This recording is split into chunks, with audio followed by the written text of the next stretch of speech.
Hey, hey, hey. Happy Saturday. Myra Cassidy here, luxury travel advisor, travel journalist, and motivational speaker. And you are watching Survivor Saturday. Yes, I am a survivor of domestic violence. And I hope that you will check out either myracassidy.com tomorrow or my social media accounts, whether it's LinkedIn, Facebook, or Instagram, or my YouTube page, because I'm going to be sharing Myra's Why. It's like a mini documentary, nothing fancy, but it really talks about my story as a survivor of domestic violence. And it kicks off this fun building project that I'm working on called Who Wants to Take Myra on a Date? Now, what is that like all about? Let me explain. Yes, it's kind of deep. What I hope people walk away from with the reason why I'm doing this, because I'm very, very big about teachable moments. What this is really about is integrity. What this is really about is being about your word, walking in truth, doing good things and continuing to do good things even though bad things are happening to you. So let me go ahead and briefly explain. I was raised as one of Jehovah's Witnesses. I am an active witness, to give it a definition, which means I no longer worship, I no longer hang around in that community. But the reason why I walked away from a faith that I loved and enjoyed was because it was no longer safe for me as a victim of domestic violence. And I had spoken to over a dozen elders throughout the years of my marriage about how I was being physically abused, and I wasn't believed. So when I filed for divorce, I was disciplined for that, and I understood, still following the teachings that were instilled in me and that I personally feel from Bible teachings. And one of the biggest takeaways that this whole experience has really ingrained in me: don't judge. I'm not going to judge nobody. No matter how you believe, I'm not going to judge you, and please don't judge me. But definitely the takeaway and the things that were instilled in me, 1 Corinthians 7:12, that I understood, right, and followed, that if you divorce your husband, right, or you divorce your mate, you're not free to marry. You're not free to go on. Basically, long story short, I feel like I'm being sloppy explaining this. Basically, the way it is you're divorced by the law of the land and not in God's eyes. So you don't have a business dating anybody else with a view to marriage. Well, recently I found out that my ex is moved on. He's engaged, whatever. But the point of the matter is, apparently, I've been free for quite some time. And Myra was not aware of this. And that's the part that is frustrating, is because even though I stopped practicing June of 2020 and had a really hard time, walking away and telling myself it's okay. It's okay. You can't even heal in the same environment that made you sick. It's okay. To be disrespected with how things have transpired, especially because I feel like the way things have transpired, within the faith of Jehovah's Witnesses, or if you can say within the faith of the Bible, that constitutes adultery. So to feel like justice was not done because discipline, or enough discipline was not taken in the situation. And I'm kind of being sloppy with it again. I feel not being very clear. But the whole point is, especially speaking from someone who was disfellowshipped 3 years, 5 months, and 1 day back in the day, for getting involved with my ex, who ended up being my husband, to see how things have transpired, I feel like it makes people who do not know the situation think she doesn't go to the Kingdom Hall anymore. She's out here with this book and doing this and doing that. She must have committed a sin. And now because he was able to move on and marry, and there's been no discipline, public discipline. Let me explain. Being one of Jehovah's Witnesses, you have 3 types of discipline that you can receive: private reproof, public reproof, or disfellowshipping. Private reproof is no one's supposed to know about it. Okay, you did something, no one knows about it. Public reproof means that your name is announced in front of, at a congregation meeting. Basically, it is so-and-so. For example, it would go, Myra Cassidy's on public reproof. So of course, at the age of 16, I was put on public reproof. Okay, long story short. And then 17, I was disfellowshipped. So it would go, Myra Cassidy is disfellowship. It is no longer one of Jehovah's Witnesses. So people know, okay, she's disfellowship, which basically means she's put out of the faith. So the way it has transpired is I feel like it makes it look like she sinned, he didn't, because he's able to move on. And people are going to be left with that impression. And it's like, no, I didn't. No, I didn't. No, I didn't. And talk about pouring salt on an open wound. But that's beside the point. I really, really hope that you watch my documentary tomorrow. Like I said, nothing fancy, but it really explains Myra's why I'm doing Who Wants to Take Myra on a Date. And of course, it is for the purpose to solidify this event space that I'm really trying to get for September of 2022, but I need like $3,000 to get it. So first of all donations are welcome, male or female, but the Who Wants to Take Myra on a Date would be going on a date with the male. Let me explain that. And all donations are welcome. Sponsorships, yes, they're welcome. And I'm just so grateful and excited about all the interest that I'm receiving thus far. So I'm going to keep working to get my goal, and really hoping that I do that. But so definitely watch out for that documentary tomorrow. Now, let me leave you with the thought for Survivor Saturday. Believe victims. I'm going to say this again, okay? Believe victims. There is no reason. First of all, this is no secret. And I always try to give a disclosure to say, I'm not talking bad about the faith of Jehovah's Witnesses. I'm talking about what happened to me. And I'm very big about saying that because my children are still being raised as Jehovah's Witnesses. And as a mom, I support that. I support that wholeheartedly. But this is a journey that was not safe for me, especially being among the third woman in my family tree to endure physical violence. Physical violence. So within the same Christian community, let me say that.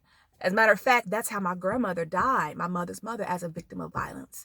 So, and you know, how much of a cautionary tale do you need, Myra? But long story short, thinking about that also was something that gave me, I think, strength to keep going, because I want to break this cycle that persists in the family tree because no one talked to me about it. And I walked right into a situation unaware. So definitely to raise awareness and to break a cycle within my family tree, to help whoever else I can, and of course to help myself as well. So definitely I'm excited about 2022 and all the things that are going to come about in it. But let me leave you with this point. Believe victims, because point blank period, I shouldn't even have to be here. Okay? Because I should have been believed.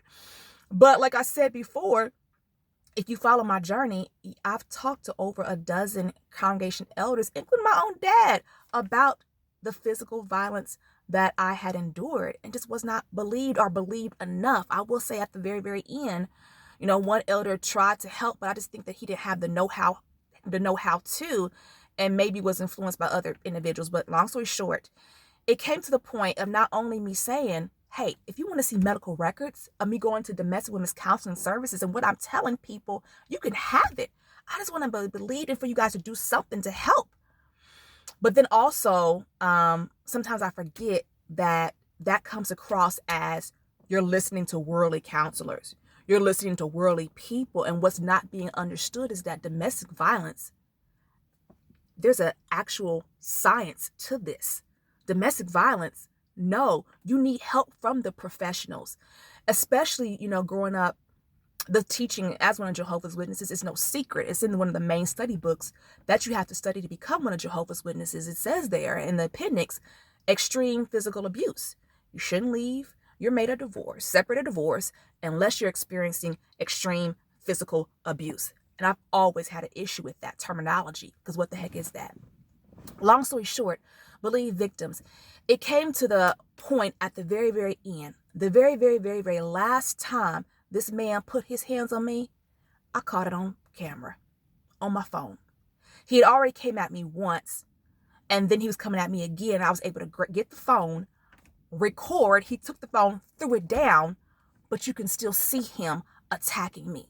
You can hear me screaming. And I showed that to congregation elders.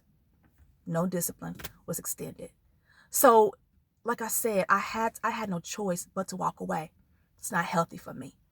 Believe victims. Believe victims.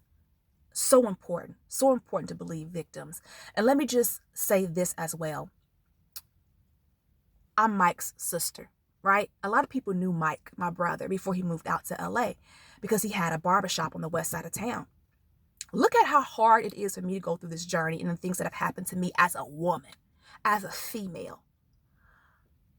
No, I was not in the room, and this is all per what my brother told me. And he's always told me that he does not mind if I share his journey. One day he invites me out to eat. He's like, I got to talk to you about something serious. And this is in my book, Let Me Tell It, available on Amazon, or you can buy it from me. Call me, 317-620-1592. It's better if you buy it from me when you're a self-published author, long story short. Mike invited me out to eat one day, and he told me, I just want to let you know I'm getting this fellowship. I was like, what? What's going on here? And me and Mike were super, super close. Super, super close. The love that I feel like my dad didn't show me, my brother did, right? He goes, I'm being disfellowshipped because I committed adultery. I said, what? What's going on here? He told me, I've been getting abused since the start of my marriage. And at this point, he had been married 10 years. But what he shared with me was that he finally got the courage to tell congregation elders that he was being abused by his wife, and they laughed at him. And what elder said to him, well, if you want to get out your marriage, the only way you're going to get out of it is to commit adultery. So I feel like my brother was pushed to spiritual suicide. My brother said, so I did it. I'm about to be disfellowshipped. And I just want to let you know to your face. My heart ripped. I mean, at that point, for whatever reason, I don't know. I told him, I'm being abused too. And I started telling him the things that I was going through. We had a conversation about it. But I mean, my whole point is, look at how hard it is for me as a female going through this. And I'm not the only, woman to go through this in the faith. Come on now. Okay? I cannot imagine how hard it was for him, especially because he owned a barber shop on the west side of town.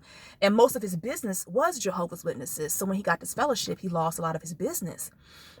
And he had a hard time with that because he was relating the situation to a sister at that time let me be careful how I say this, who was a victim of violence herself. And although she ended up being disfellowshipped, the sisters still went and got their hair done there. He always would have an issue with that. So I'm going to say this. That's why Who Wants to Take Myra on a Date is so important to me, because I didn't sin. I did what I felt like I was supposed to do in God's eyes and did not know how it would turn out. I knew it probably was going to turn out this way because that's just kind of what happens. But there was always that 1% chance that maybe something else would happen. Yeah, right. But, hey, the whole point is I did what I was supposed to do. And I did what I was supposed to do for 4 daggone years.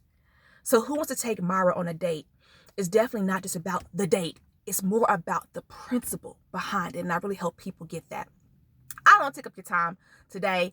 I got a lot of stuff to do today too. So let me go out with my theme song. Remember. Oche Igboyi, musical genius. Oche, I appreciate him so much.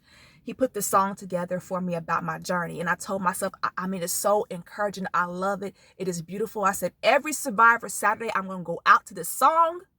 And when the conference happens September of 2022, this song is going to play at the beginning, in the middle, and the end. I think I'm even going to name the conference Alive. Oche Igboyi. Get his music. All right, here we go. I hope you can hear it. Whew. I want to skate to this song. I would love to skate to the song. Woo.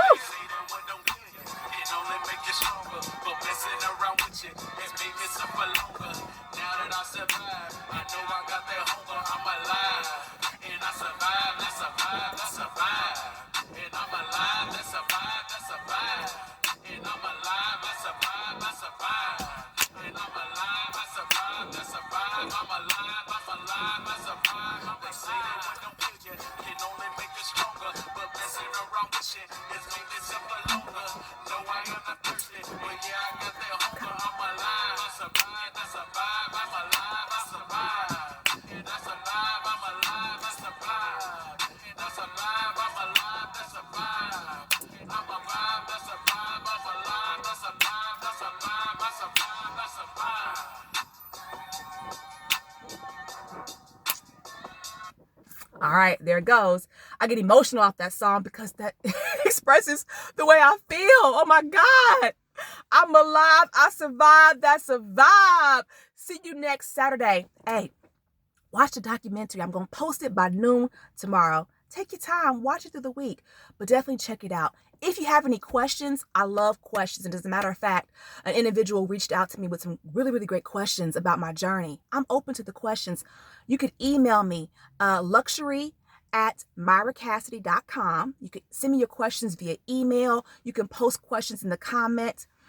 Looking forward to hearing your thoughts. All right. Have a great weekend.